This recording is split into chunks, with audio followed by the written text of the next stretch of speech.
From the beginning of time, man has always had a pursuit of the best quality of life possible. That quality of life is not possible without resources. The form of resources we have accumulated has changed over time from cowrie shells, state-controlled money, precious metals, real estate, and stocks and bonds. Over the past 100 years, the world has been dominated by the US dollar and its reserves.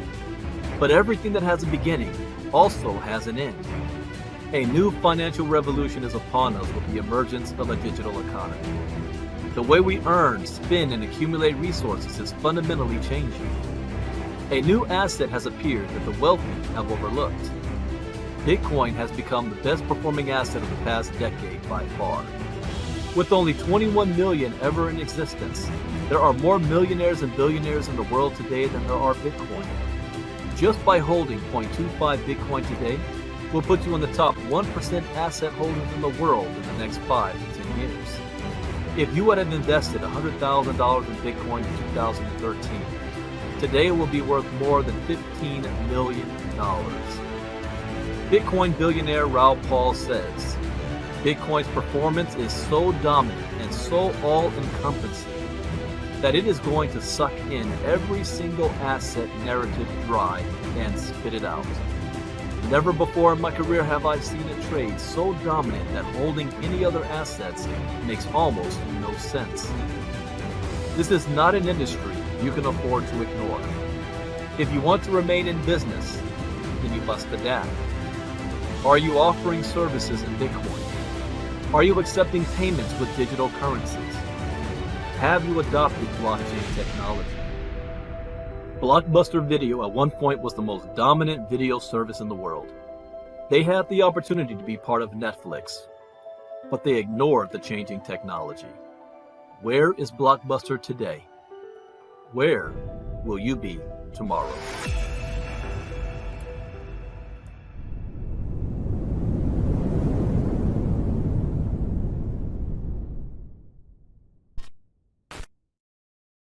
Meccano, the cat of tomorrow. No feeding, no fussing, no fur. Clean, efficient, dependable. Thomas! Oh, Thomas! Come in here and see what I've got. Thomas, meet Meccano. Mr. Meccano here is taking your job as mouse catcher.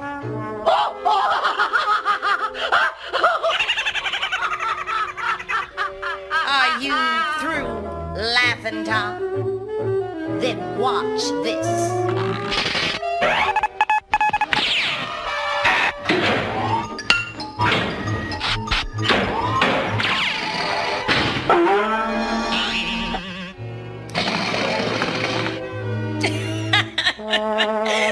Is it okay if I laugh now, Tom?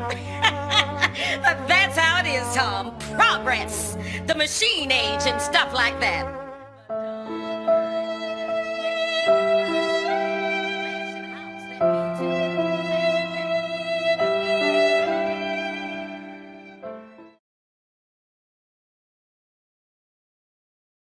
I want to ask a completely different question for you, Tom, because he's our overall ETF maven here. We have seen a spate of new Bitcoin ETF offerings recently, including from BlackRock.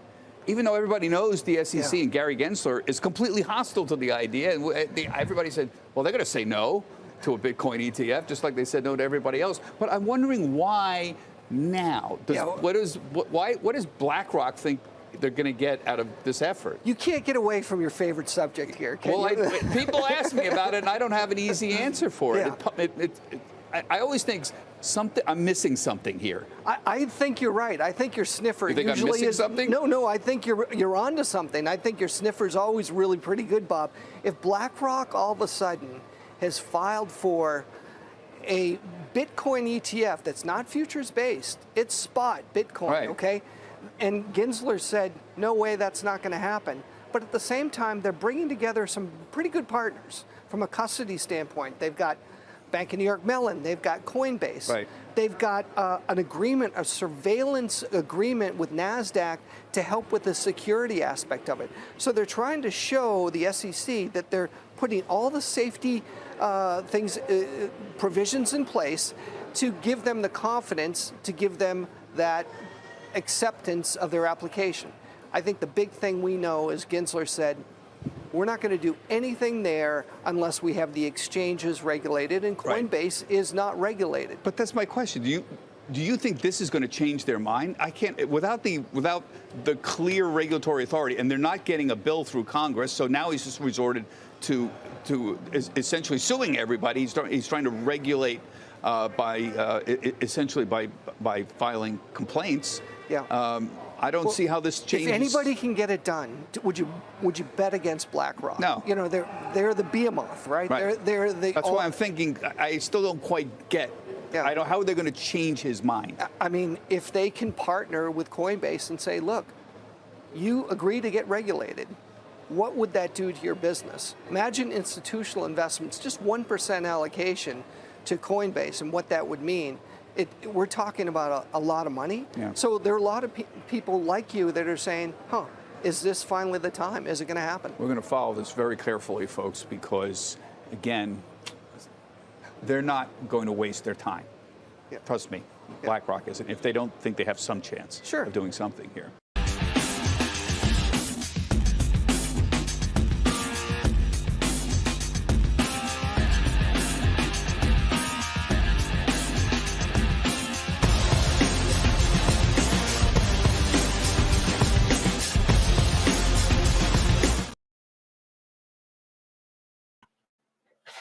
All right. Good morning, everybody. Welcome to this Tuesday morning, early morning Crypto Talk. Bitcoin Brandon from Los Angeles, California. This is a modified Crypto Talk. We are doing this for the public today. Normally, this would just be Inner Circle, but this information is big that I need to expose it to as many people as possible so that I will be able to at least sleep good at night, knowing that I attempted to get the word out. Those of you in the Inner Circle, you've already been hearing this, but I got new information for you.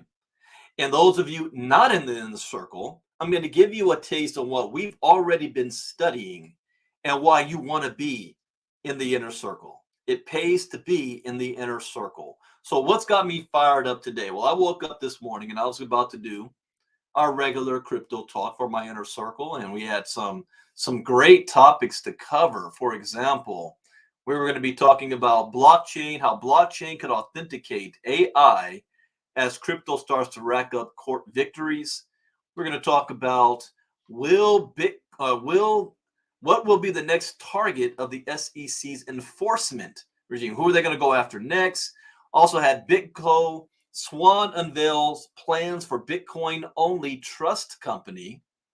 Also, what is a decentralized money market? And how does it work? And Ripple bags Nevada license through Fortress Trust acquisition. So outside of just reading the charts, those were going to be our topics this morning. And then I saw a message from my friend out of the UK, Melissa. And Melissa dropped to me a new video that the Altcoin Daily just dropped yesterday. And it is exactly about what I've been talking about the billionaires and the people who actually rule the world, what they're doing and what they're saying. And I always say, follow what they do, not what they say. So that video, for those of you that got here on time, that I just played, showing the news pundits, the financial pundits that report on what big financial institutions are doing, they're perplexed. They're confused. Why is BlackRock moving into Bitcoin? Why are they trying to have a spot, not futures, but a spot Bitcoin ETF? Why are they taking that risk? I mean, don't they know that the SEC is going after everybody? Don't they know that Gary Gensler is suing everybody? By the way, Gary Gensler is starting to get himself set up for a cushy job after he leaves the SEC. And I would not be surprised if you find out later he's consulting for BlackRock. That would be funny as hell. It will be a setup. All of a sudden Gary Gensler, like Crypto Mom, is now working for the same financial entities that he was going after when he was a part of the SEC, and they're giving him $20 million. It's gonna happen. So I didn't watch the whole video. I just maybe saw the first 2 minutes and I knew where it was going. I said, oh, no, no, no. Okay, if I'm gonna watch this, let me turn the camera on and allow everybody else to see it with me live and go through how I think when I look at things and give my commentary at the same time. Instead of me watching it, then going in my inner circle and then, y'all, did you know what I just watched? They're talking, no, no, no. I'm going to do it live. I think I kind of like these watch parties that has going on. And if you those who don't know me, before I was with crypto, I was a business mindset coach, and I was a very, very big believer and listener to Jim Rohn about building a financial wall around your house so large that nothing can penetrate it, that you can't control the things that happen to you, but you can control how you respond to the things that happen to you. You need to pay attention to what's going on around you, not just locally, but internationally. Geopolitics. How are these things going to impact your finances? It doesn't matter about whether you personally believe in what things should be happening one way or another. That's irrelevant. The world doesn't work based on how you think it should work. You need to understand how it's working and then make moves to put yourself in the best position to benefit from it, good or bad. There's no such thing as bad or negative. It's just an experience. It's a learning experience. And that you can control. So I always believe if you're in a situation where you want to make more money, you want to get out of the rat race, you want to have more than what you currently have right now, then obviously you've got to do more than what you're doing right now. You've got to do something different. You've got to do and start making moves that you haven't been taught before. You have to be open to learn something new. You can't be stuck in your same old way and your own belief, because everything that you have is based on what you believe and where you are and how you think. So if you're not at least open to hearing about anything else, you will always be in your same situation, no matter what you do. It's the rat race, doing the same thing over and over again, yet expecting a different result. So knowing that, I said, okay, I learned something else too. I learned that there is no lack of resources on the planet, in the universe. There's enough resources where every single man, woman, and child can live like a millionaire on this planet. All 8 billion of us. There's enough. We don't live in a world of lack. That is has been designed that way to create competition for scraps by the people who actually control the wealth. So if I want more, then I first need to figure out, where is the wealth going? Where is the river of money that I need to put myself in? If you want to be a millionaire, yet your goal is, yeah, I got to go to school, and then after I get all college debt, I get a nice, good job, and you expect that you're going to be a millionaire following that path, then you need to ask the question, are there any millionaires who followed that path? Are there any jobs that once I graduate from college and I go to get hired, any jobs that's going to pay me that type of money for the masses? Well, if I become the CEO of a company, what are the odds of that? Especially if it's a company you didn't start. What are the odds of you becoming that CEO? And how many people do you have to compete with to get there? Could you be the lucky ones that make that? My father was. But as I tried to explain to my dad, that's 1 in a million. So where's the river of money going? And I figured that out. The river of money is going in the blockchain, the future of the internet, the metaverse. And then I asked the next question. If I figured that out, who else has figured it out? The wealthy? But when I looked around at the wealthy, they were saying something different. They were saying, oh, Bitcoin is crap. Bitcoin's a Ponzi. This stuff is, I mean, the government's going to shut it down. This criminals are using it. It's using it for child trafficking. The terrorists are using it. So I'm like, huh? Why are they so mad at it?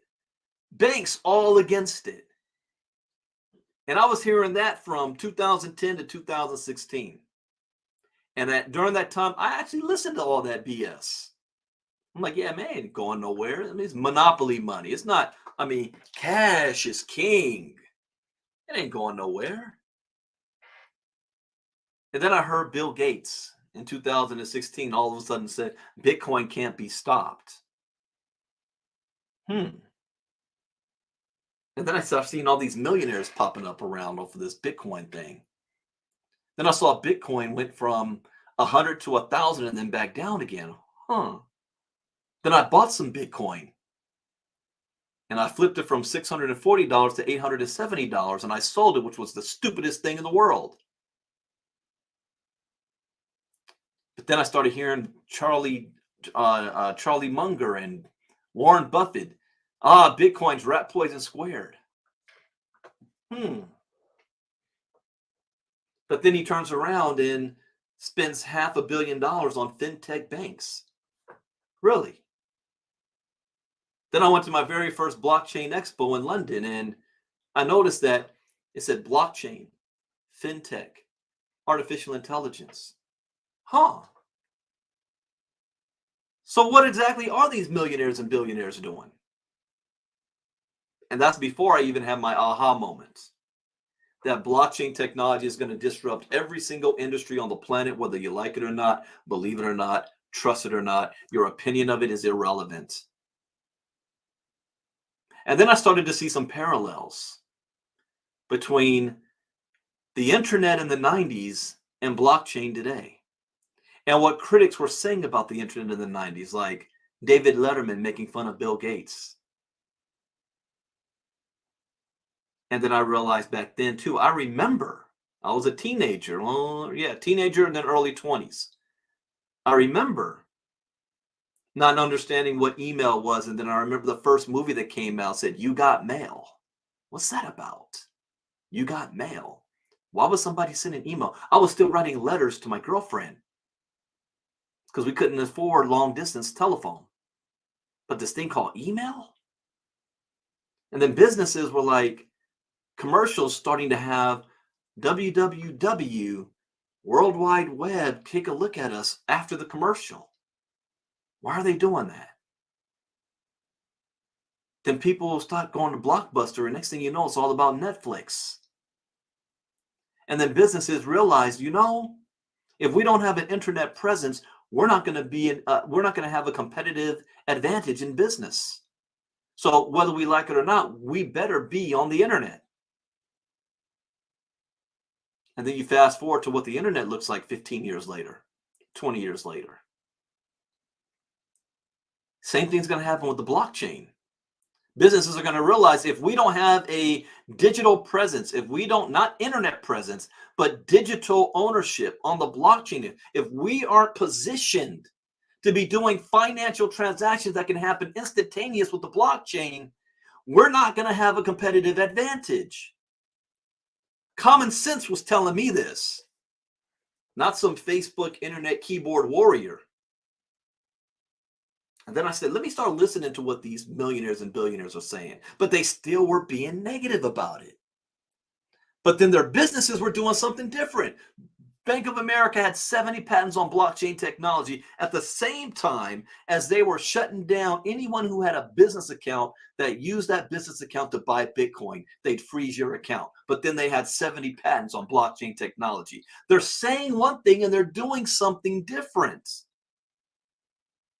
But I'm going to listen to some clown on Facebook talking about, Bitcoin, cash is king. I think I even called out somebody years ago. Was it Stormy? I think it was Stormy Wellington I called out.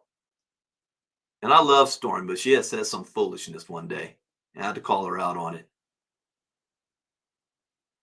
And then you realize nobody's going to be in charge of your finances and help you out except you. Not your bank, not your friends, not your family, not your job. You are responsible for that. So following the river of money. So what I want to do right now, I'm going to do this live because this is what I have been doing for 7 years when I do my research. I'm going to watch this video and I want to see if it confirms what I have all been saying. If you're in the inner circle, you're going to say, yeah, Brandon been saying this. Only now you're hearing it from billionaires. There's one clown on Facebook running around talking about NFTs are dead. Are you crazy? The entire world is going to be NFT'd. Tokenized. Everything's going to be tokenized. Tokenized assets, tokenized real estate, tokenized stocks and bonds, tokenized finances. Your home will be tokenized. Everything will be in an NFT. I got to find that old video. How many of you guys remember that video I made? It was in response to a video that Stormy made because Stormy was shitting all over crypto in her car talking about cash is king. Now, the reason why she was doing it, I understand, because at that time, there was crypto companies or crypto network marketing companies coming out, and they were trying to make Bitcoin or crypto the product, and they were scams. And people's first introduction into Bitcoin were through these companies.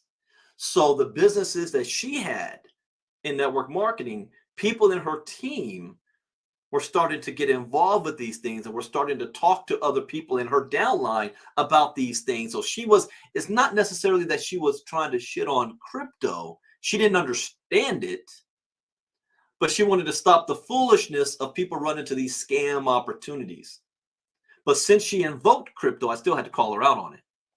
You can be right and wrong at the same time. All right. Her intent was she's trying to protect the people from scams. But her way of doing it was by acting as if Bitcoin and crypto was the scam. And that's not the scam. The product was not the scam. The way it was being marketed, it was. So like I said, I have much respect for her. Everything that she's accomplished, she was just wrong on that topic. I wonder if she'd say the same thing today.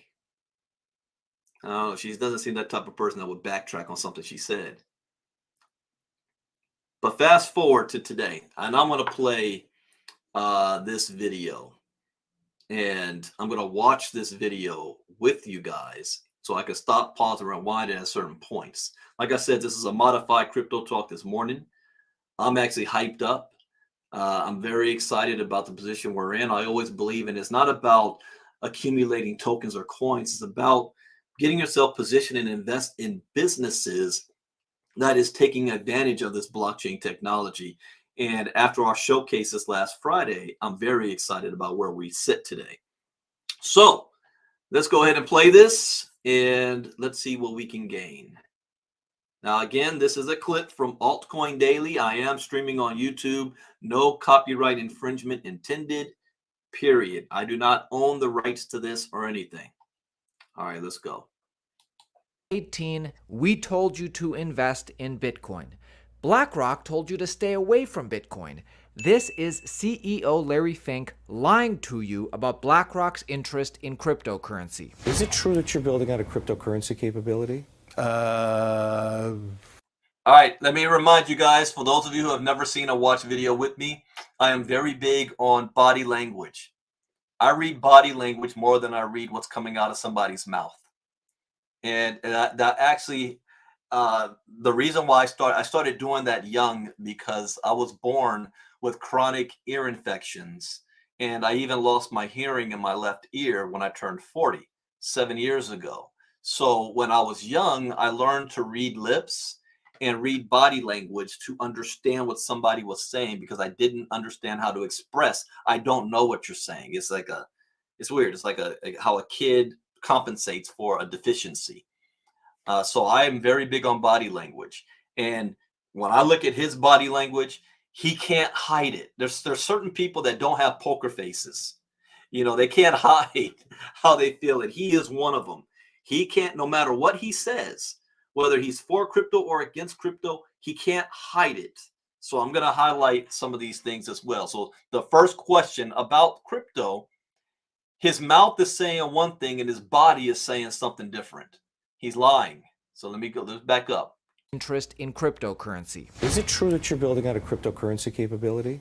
No. I mean, we're Why did it have to go like that? All he had to say was no. No, we don't believe in that. No. And then the last thing he says after he blinks twice, he does this. He affirms it. Let me back up. Is it true that you're building out a cryptocurrency capability? no. I mean, we're looking at it. We're looking at blockchain technologies, and we're looking at all the But crypto. blockchain isn't crypto. Blockchain is just the underlying technology. Well, don't your clients want crypto exposure? No, I don't believe any client has sought out crypto exposure. Really? Yes. But at some point they might. Do you need to be prepared? There's something in his eye. Blinking. Nobody sought it out. I don't believe anybody sought it out. Crypto exposure. Really? Yes. But at some point they might. Do you need to be prepared? I don't, at the moment, no. I have not heard from any one client they're looking to buy a cryptocurrency at this time. See, okay, another thing you guys need to know about billionaires or men of influence, and if you're brand new and you've never really listened to me before, when you have influence like this and you're speaking publicly, you watch carefully what you say, because words that you say can move the market. Words that you say can impact your investors, your stock market, your shareholders, your company's bottom line, the future. So they're very careful on what they say. And he is thinking at the same time as he's talking, and he's trying to figure out what to say to walk that fine line. So he pauses and he hesitates. So he's trying to pick the right words, but his body is what's the word I want to use?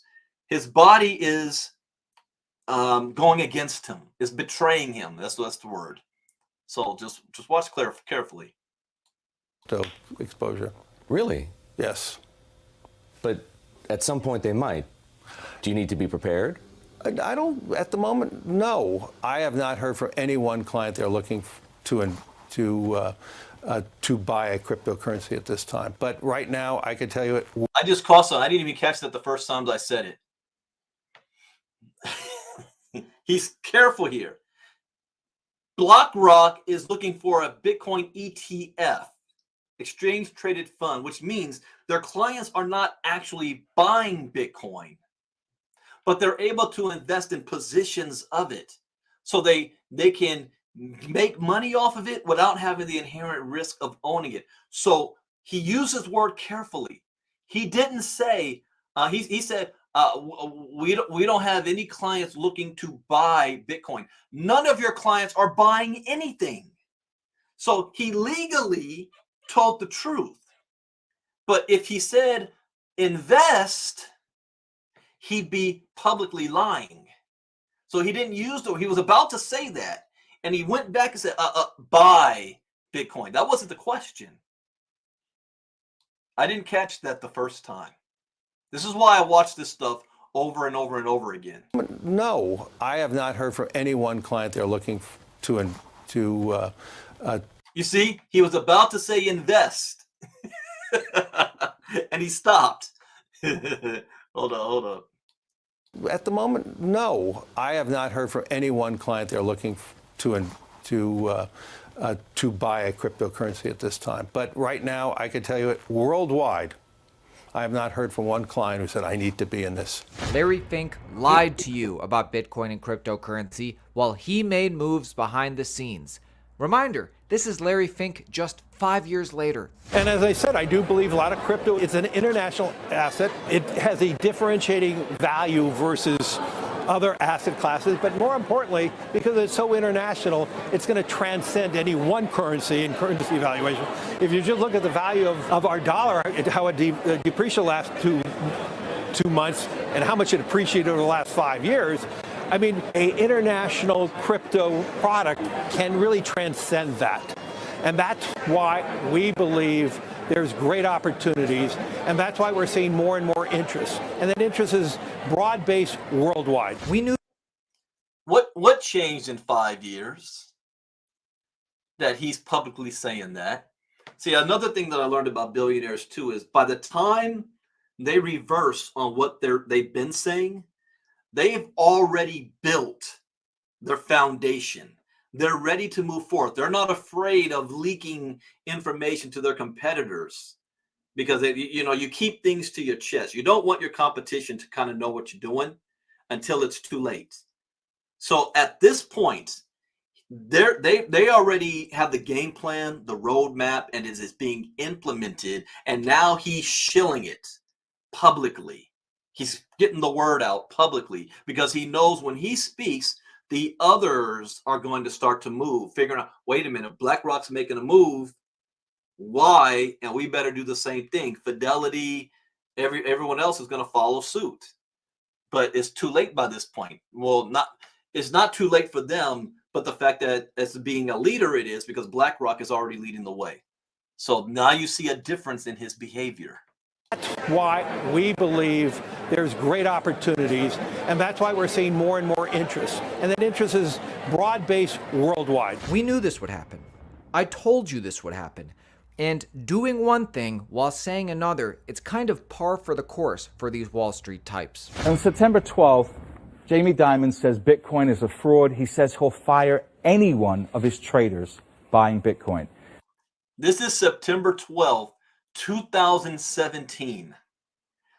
That timeline is very important to me because that's the month that I officially went all in on Bitcoin and crypto, meaning that I knew I was in a point in my life where this had to work. It was one of my almost lowest points in my business life. And I started just 13 days before with $30. And I flipped that $30 into six figures in 3 months. So, but at this point, I was dialed in on crypto. I had to make this work. And at that same time, Jamie Dimon was going out there talking about Bitcoin is crap. Being the reason why is because my father heard that as well. And he called me up. He said, well, Jamie Dimon is saying, are you sure about doing this? Jamie Dimon is saying that, Bitcoin is a scam and he's going to fire anybody from his bank that's doing this. So I remember this clearly because I was getting pushback because of it. But watch what he ends up doing. Bitcoin drops 24%. When Jamie Dimon speaks, people listen. So that weekend, we found out that the largest buyer of a Bitcoin fund that's in Europe that buys physical Bitcoin, right? The largest buyer was Morgan Stanley and JP Morgan. And that's not illegal. So he, again, shitted all over it, told his daughter she's stupid for buying it, says somebody's going to get killed. I'm going to fire anybody from my bank that's engaging in trading on Bitcoin. 24 hours later, he buys up the most Bitcoin assets out of the European markets through the Swedish exchange. Follow what they do, not what they say. He says it's a fraud. Says he'll fire anyone that buys it. Yes. And at the same time, his company is buying it. His company is buying it. It's just, so unethical. Or how about George Soros? George Soros, in January 24th, price was already down, calls Bitcoin a bubble, says Bitcoin is the worst, the worst investment in the world. Don't buy Bitcoin. Basically throws gasoline on the fire at this point. And then what do we find out? So he says bubble here. It drops 44%. Right. And then here in April, 2 months later, guess what we find out? Yeah. His $26 billion family office has approval to buy cryptocurrency. Oh, you don't say. Here's something else about millionaires and billionaires. They don't follow retail investors. They make their own rules. In fact, they don't believe the current rules even apply to them. So they will do whatever unhanded thing to do to always be in their benefit. I experienced this again in crypto, 2017, when reports of the Chicago Mercantile Exchange and the CBOE were going to have positions with futures in crypto. And the entire crypto community was like, oh, the big guys are coming. The people with real money is coming. Bitcoin's going to go to the moon. Bitcoin started off 2017 at $1,000. By December, if you look between September and December, it jumped to $20,000 on December 17th, 2017. Do you know what else happened? Why that date? It stopped. And then it reversed course to come down December 17th. The same day, the CBOE was first, went live. Everybody thought it was going to go up. It did the opposite. Why? Because here's how wealthy people think. Wait, you mean to tell me all the broke, poor people out there that don't know nothing about trading got Bitcoin all the way up to $20,000 a coin? When at the beginning of the year, it was only $1,000. We went in on this. We went in, but we're not buying it at no freaking $20,000 a coin. They manipulated the market to drop. And all the uneducated retail people that don't know nothing about finance, but they want to get rich quick off of Bitcoin, got scared, FOMO, and started selling. And then the more it kept coming down, the more they kept selling. Most of them bought Bitcoin not when it was at 1,000 at the beginning of the year, but they bought the FOMO of it in late October and November when it reached $4,000, $5,000, and then shot up in 5 weeks to 12,000, 14,000, 15,000. That's when everybody, all the broke people, started buying in because they didn't want to miss out. And then when it started to come down, they were selling it when it was at 12,000, 10,000 and below.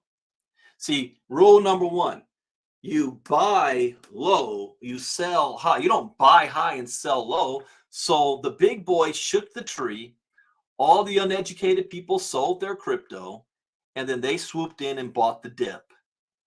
Jamie Dimon did it. George Soros does it. They all do it. This is why I said education is important. This is also why I do the opposite of what the news says. If Cramer is out there running his mouth, I do the opposite. You'll win 90% of the time. So check this out. Let me go back because I went off on a tangent there. 34%. Right. And then here in April, 2 months later, guess what we find out? Yeah. His $26 billion family office has approval to buy cryptocurrency. Right. And we only knew about it publicly here. And yeah. this is the kind of thing that George Soros is famous for this. The oldest trick in the book. If you want to buy a lot of something, what do? You shit on it. Right? When George Soros wanted to corner the market in copper, right? What did he do? He didn't go out and buy a bunch of copper. He went out and sold a bunch of copper and spread rumors that copper was going to zero. Then you swoop in and buy a whole bunch after the price collapses. So you've got to look at this preponderance of evidence, right? All these people are already wealthy. All these people care about their reputation. If Bitcoin is such a trashy asset. Hold on. I want to see that board again. All these people care. Let's see. Wellington Capital, Susquehanna, New Goldman Sachs CEO, BlackRock, the Rothschilds. You guys can hear me when I talk about the river of money. The wealthy people are already in the middle of the river, benefiting from the current system. And when they see that change is on the horizon, they don't like the change. They don't want the change because they're already on top. But when they realize it's inevitable, they don't want you to know that yet. So while they're pulling up anchor and ready to move in the new direction of money, they're telling all of you, oh, there's nothing to see over here. It's crap. It's not going nowhere. And then all of a sudden, when you realize that the river of money changed, you look up and they're still in the middle of the river. It's like they didn't get hurt after talking bad about it. I have people tell me all the time, well, what do you know, Brandon? That billionaire is saying something different. You're not a billionaire. I should listen to that billionaire. Okay. Care about their reputation. If Bitcoin is such a trashy asset, why are all these people getting involved? Today, we're seeing something just like this again. You see these three names? They're not the richest people, billionaires out of all billionaires. They're billionaires, but they're not the wealthiest billionaires. However, they have their influence. See, there's a difference between wealth and power and influence. Power and influence is not dependent upon just wealth, because an influential person can move wealth. Larry Fink has direct and indirect power over about $25 trillion. Okay? The right in America and the Republicans believe that George Soros is freaking Emperor Palpatine in the world. Darth Vader's, master. Jamie Dimon running one of the largest banks in America. Larry Fink, the largest investment firm on the planet. They all said one thing, but they're doing something different. So, as you, the little guy, what should you be doing? At some point, you got to stop being a pawn. Being manipulated. Because to them, we're nothing but pawns in this game.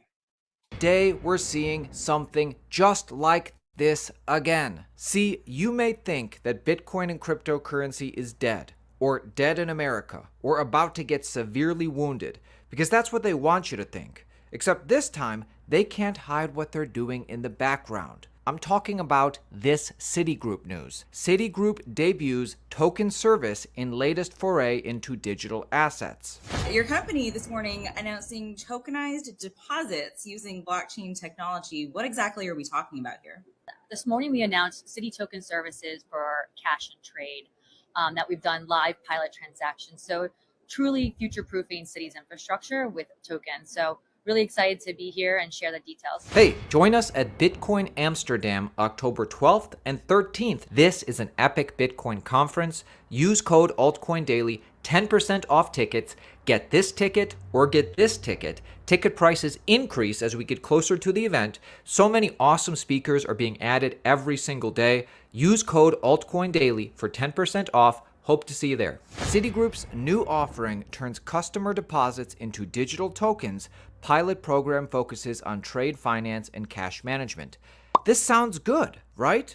And to be clear, this is good. This is the good part. Can I break down what exactly this means and why it's important for Citi beyond, innovation and innovating for the sake of innovating? Yeah. So if we think about this digital frontier that we've entered, where clients want always on 24/7, 365 infrastructure. So if you think you're a large multinational client where you have multiple bank accounts in multiple different regions across border, and you keep buffers of cash in each of these regions, it's really an inefficient use of cash. So think of the future where you can do just-in-time funding. If it's Saturday or it's Friday night, 5 p.m. in the US and 5 a.m. in Singapore, but you need to get money there, you can send that immediately within seconds. And I think that really adds that kind of like that benefit for clients. And then the programmability is also really important functionality that we're adding. So our, Citi Token Services for trade with smart contracts to be able to, and again, a smart contract is just a series of if this happens, then do that. So, if this contract, is executed, then release the funds. And fully automated, no paper, really enabling clients for that, always on infrastructure. Here, Citigroup explains their future plans for tokenization. This is also the good part. How do you see Citi expanding on these capabilities down the road? Yeah, so we've built this platform on a ERC20 EVM compatible protocol, which is really important. There's a lot of legislation out there in the marketplace right now in regards to stablecoins and crypto. And if any of these bills pass and our clients want to start using these, we'll have an enabled platform. So having this ERC20 token, which will be fungible, today, day one, we're doing it for tokenized deposits, cash management, efficiencies in trade, but really future-proofing. Does any of this sound like they just figured this out yesterday? Or something they might have been working on for about 5 to 10 years? Look at her, Citigroup. and I guarantee you, majority of the people who bank with them and do business with them believe that Citi was all negative about crypto. Oh, they said that it's, you got to use government money. Bitcoin is not, it's a scam. It's used for illegal activities. Does it sound like that? That's what they've been doing all this time? Listen to her. And working with clients to build this out. So, we mentioned Maersk, which is one of our pilot clients, and really helping to build out the functionality in our roadmap, which includes not just a Citi token. We want to work with other banks, like we've done on the regulated liability network with the Fed and other banks. Like, clients don't want, individual bank tokens. They want multi-token, multi-border liquidity for added efficiency. So isn't that interesting? Citigroup. What exactly is Citigroup lying about? They're lying to you about their future plans for Bitcoin, Ethereum, and permissionless blockchains. Listen to how she answers this question and understand we've seen this before. And I think what you just said means that you are using a permissioned version of the Ethereum blockchain, but public blockchains, I know it's early in the game and this is, the way you're doing it now is the way you have to do it, but do you ever see there being a day or a reason for a city itself or for a bank in general to implement public blockchains? It's going to really depend on regulation, in my opinion, because right now it's only permissible for us to be on a permission chain. So if regulation changes and regulators get comfortable with public, we will definitely go down that route. But right now, from a regulatory standpoint, we're sticking with permission. So it really depends, I think, on that. And as you know, today we've talked about in the past, it's very bifurcated across. She's lying. They already know it's going to happen. And one reason why is politicians are put in office not by you, the people, but by whoever's funding them. They're chosen. They're selected. So they're not worried about Gary Gensler running his mouth or anything because they're going to hire him later on. Everybody's playing a role right now because it's a big board of chess. And the people is playing chutes and ladders while they're playing chess and they're making moves. Like I said, the Fed coin is not in discussion. The decision has already been made. They're just waiting when they're deciding when they're going to pull the trigger on it. So she already knows. Yeah, the permissionless side is already, it's going to come. They probably even know when it's going to happen. And everything that they do is getting ready for it. It's the same reason why someone asked me the other day, Brandon, I don't understand. You said that you're preparing for New Year's Eve, but your New Year's is at the end of September. And you begin your new year on October 1st, not January 1st. I said, yeah. I said, well, why do you do that? I said, because I want to sprint into the new year. I don't want to start on the starting blocks. 95% of people say on New Year's Eve, I'm going to make New Year's resolutions. I'm going to lose weight and make money. I got to get a new gym membership. And it all starts January 1st. And you begin it. And knowing that most people don't know this, but it takes 3 weeks to a month before whatever you're beginning becomes a habit, becomes second nature to you. And in that time, most people quit and they go back to how they used to be. That's why, New Year's resolutions really don't work.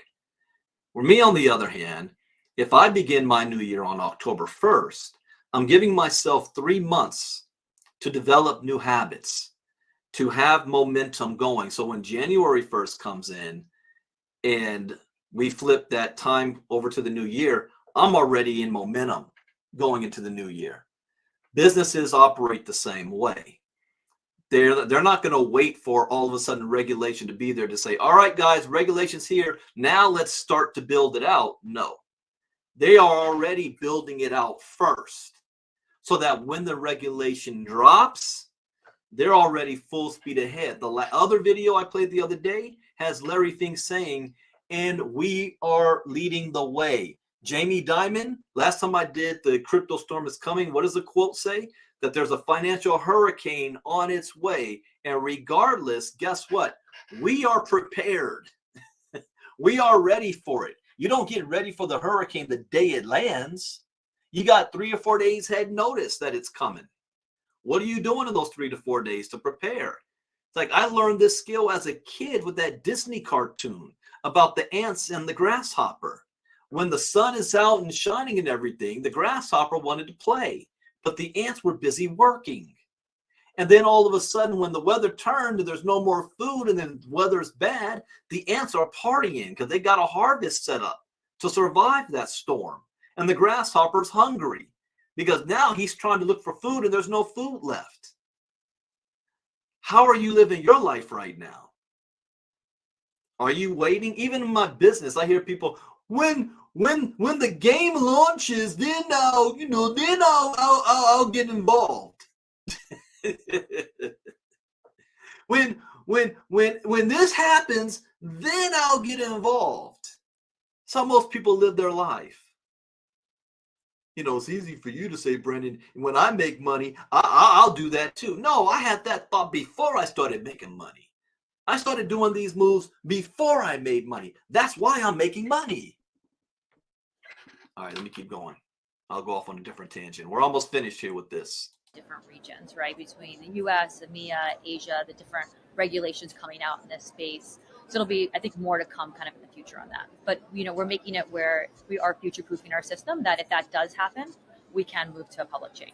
The fact is, Citigroup is actively researching, writing reports on, and most likely accumulating Bitcoin, Ethereum, Chainlink, and other permissionless crypto assets.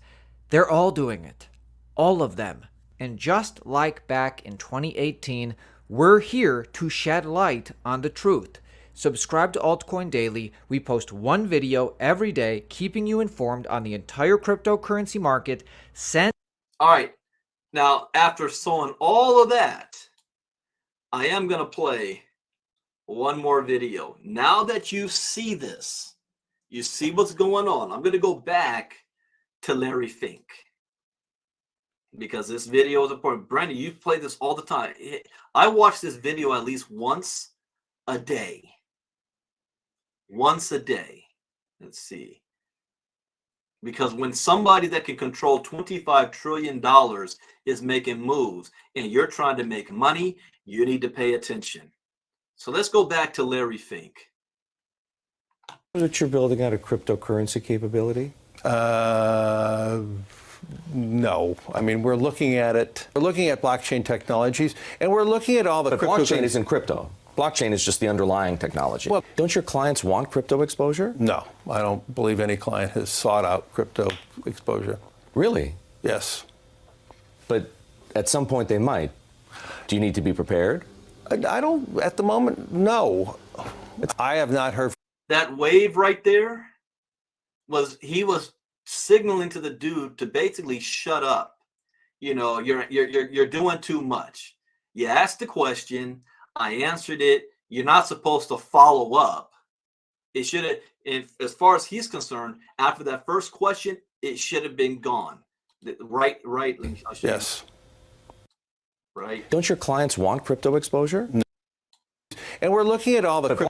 No, right? No. I mean, I got to go to the beginning. Okay. He asked a question, and it should have been the end of that, but the reporter kept digging on him? No. I mean, we're looking at it. We're looking at blockchain technology. Then he says, we're looking at blockchain technology. That wasn't the question. He's talking about Bitcoin.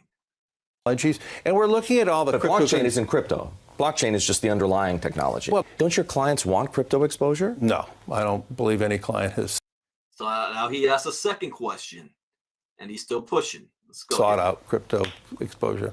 Really? Yes. Now he's getting mad. He's looking at him like, if we were in my boardroom right now, I'd be cussing you the F out and kicking you out the room. But I'm on live TV, so I'm got to hold my composure. But at some point they might. Do you need to be prepared? I don't. Now watch his hand. He does this. Dismissive. Like, get out of here. Like, man, who is this guy? Y'all, this is supposed to be a different interview. You guys got me in this clown. Get him out of here. He's asking too much. Watch his hand movement. Moment, no. I have not heard from any one client they're looking to buy a cryptocurrency at this time. But right now, I can tell you it worldwide. I have not heard from one client who said, I need to be in this. BlackRock, the most powerful asset manager in the world with a $10 trillion portfolio, is investing in cryptocurrency. This is not going to be an easy task. Capital is moving, and it's going to move very rapidly. I believe the river is moving, and it's going to be moving very rapidly. That's what he's telling his billionaire friend, Bill Gates. I believe the next generation for markets, the next generation for securities will be tokenization of securities. We will, and if we can have that distributed ledger that we know every beneficial owner, every beneficial seller, we all have our code of who's buying, who's selling. What was that? We all have our what? And he looked right at it. That wasn't an accident. That was a message to the people who run the planet. Have our code of who's buying, who's selling, instantaneous settlement. Do not be fooled. Don't let Larry Fink's friends go on TV and convince you not to buy this time around. While Hillary and friends continue to sow fear, uncertainty, and doubt about crypto into the minds of the general public, BlackRock has been forced to disclose that they're into it. I actually believe this technology is going to be very important. Now there's a change in his behavior. He wasn't ready to unveil this in the first clip.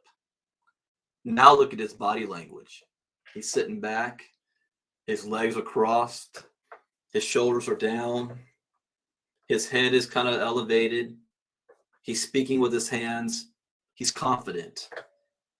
In his mind, it's already game over. You just don't know it yet. They're already positioned. Look at it. We have been part of a huge revolution in investing. And then listen to the words he's using, the adjectives.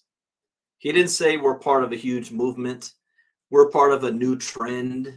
We're part of an emerging technology. No. He says revolution.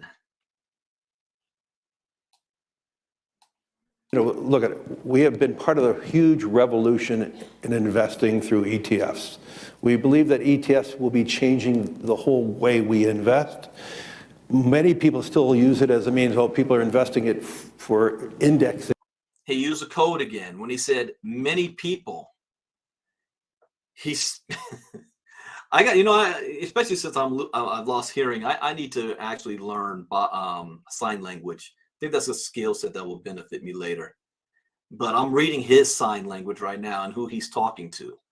And when he says many people believe, he's talking about his other partners that may not be on this yet, and he's speaking to them. Just watch. Go back further. Revolution in investing through ETFs. We believe that ETFs will be changing the whole way we invest. Many people still use it as a means, people are investing it for indexing. No, the majority of people who are putting money in an ETFs are active investors that are buying exposure. The entire bond market is being transformed as we talk right now. The entire bond market is being transformed as we talk right now. The bond market, how big is that? Oh, I'm not sharing screen the right way. Hold on. What number where I'm at? 2 minutes and 11 seconds. All right. Let me share screen.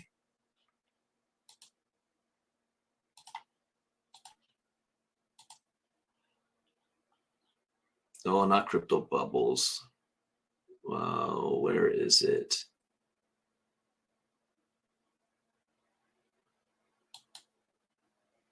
No. Oh, here we go. The entire bond market. Oh, you guys still aren't seeing my screen. Let me move.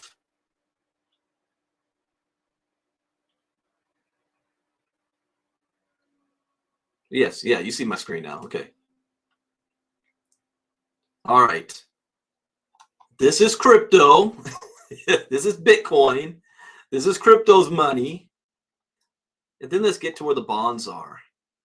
Billionaires, gold, Fortune 500, stock markets, money supply, global debt, global real estate. Didn't he say tokenization?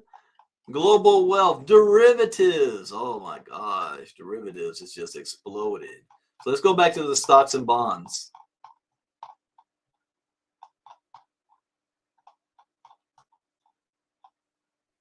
Stocks markets. Look at this. $89.5 trillion. And what did he say? The entire market is being, what was it, changed, taken over? So this is what he's talking about. This is why he's so excited. Because this is where crypto is right now. And what if it just got 2%, 5% of that money? So let's go back.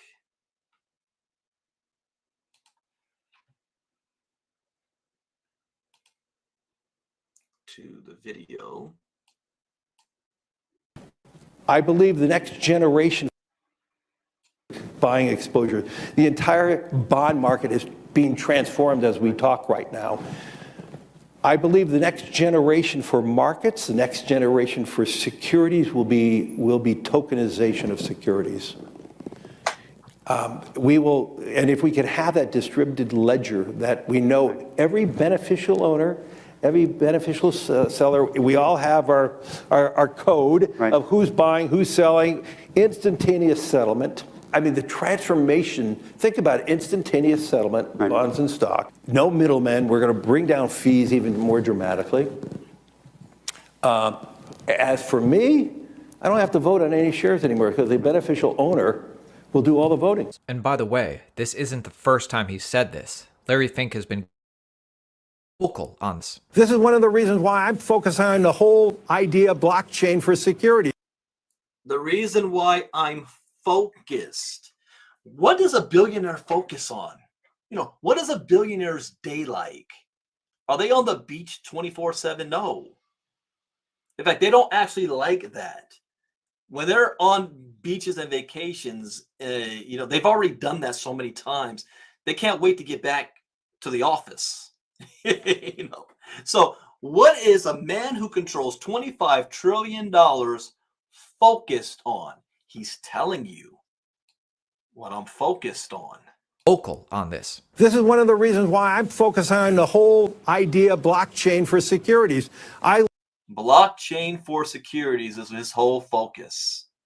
Look forward to the day when we can tokenize stocks and bonds. Tokenize stocks and bonds. That every stock and every bond, we can identify immediately who is the beneficial owner. And this is why we're working on it. And every beneficial owner from an individual.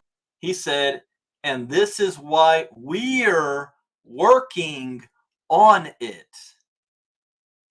Not taking advantage of it. He wants to create the space. To an institution have the ability to vote, to democratize every single vote. And that's where we want to take this, and we're leading that effort. and we're leading that effort. How did he go from no, we don't have nobody that wants to interest in that. We're not focused on. We're not doing anything with blockchain and crypto and all that. It sounds interesting, but we're not involved in that. To we're leading that effort. Oh, I actually believe most of the companies are not going to be around. I still believe that. I do believe because they're now real, they're frauds, they're what? Well, I mean, think about FTX. I mean, you could look back now. FTX created its failure was it's creating its own token. It was not a DeFi. It wasn't a Whoa, hold up. I didn't catch that the first time or the first 10 times. Well, I mean, think about FTX. I mean, you could look back now. FTX created its failure was it's creating its own token. It was not a DeFi. Right there. I didn't catch that before. I was so focused on everything else. FTX's failure was that it created its own token. It was not a DeFi because FTX is a centralized exchange. Why am I all up on VAR and Dark Fusion technology? Decentralized exchange on the layer 2 protocol Bitcoin network. DeFi. Why did I write an entire course for my ILCA on decentralized finance, metaverse, NFTs?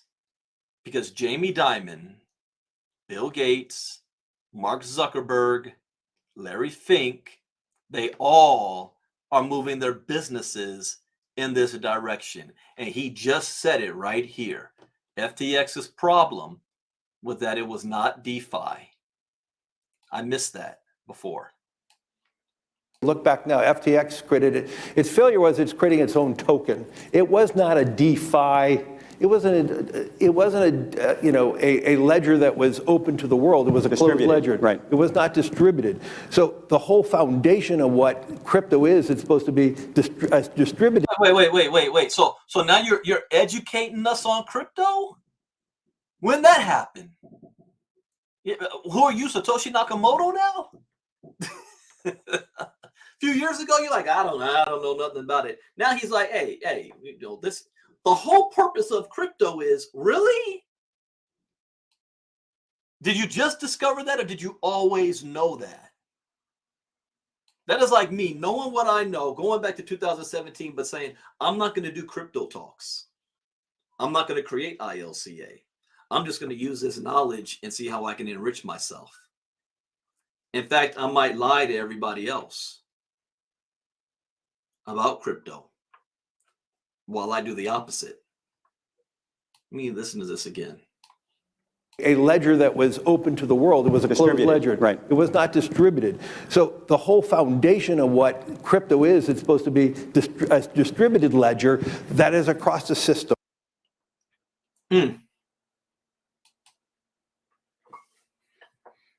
That's all I have to say. Why I am doing what I'm doing. Why I am focused here. There are so many other opportunities out there. And that doesn't mean that I say no to. That doesn't mean that they're bad. That doesn't mean that I can't succeed in it or that you can't succeed in it. I have no problems admitting and saying the hottest thing out there in the networking space right now is freaking Live Good. They are killing the game. If I got involved with that, I would kill the game too. But that does not follow where my focus is on becoming a billionaire in this space where the river of money is flowing. If the billionaires and the shadow men behind the government of the world is focused and moving in that direction, I need to be as well, at least picking up the crumbs that's fallen off. And then taking that money and flipping it and developing it and investing in this technology. Why am I all on the gaming company because you still don't understand. It ain't even about the game. It's about the technology.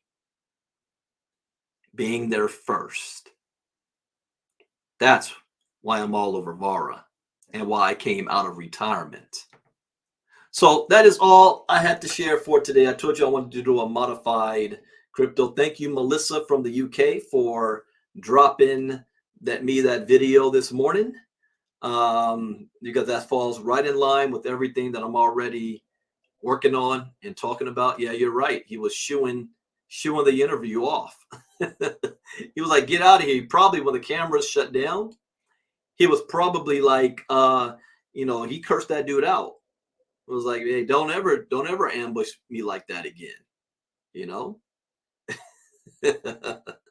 So we continue doing what we're doing because the time is running out. I'm getting a little angsty. I'm getting a little nervous. Bitcoin halving is next year. I was in this position before in 2019, and I fumbled the ball in 2020. I made, like a basketball coach will say to his basketball player who is in a slump, as long as you're taking good shots, that's all I'm asking for. Sometimes it'll go in, sometimes it won't. But at least you got to take the shot. I remember my coach was more mad at me passing up an open shot than me taking the shot and missing it. I'm upset with myself that I missed the shot. But the coach is like, all right, you'll get it next time. This is what we practice for. But if I get that open shot and then I fumble it and I pass it away and I don't take the shot, he was on my ass. I had to run suicides in practice. So at least if I go back to 2019 and 20 and all the shenanigans that was going on, at least I was taking my shots. They just didn't fall through. Now we're in that same position again. I'm not fumbling the ball this time. April 2024. I am not fumbling the ball. From now until then, we need to be in accumulation mode.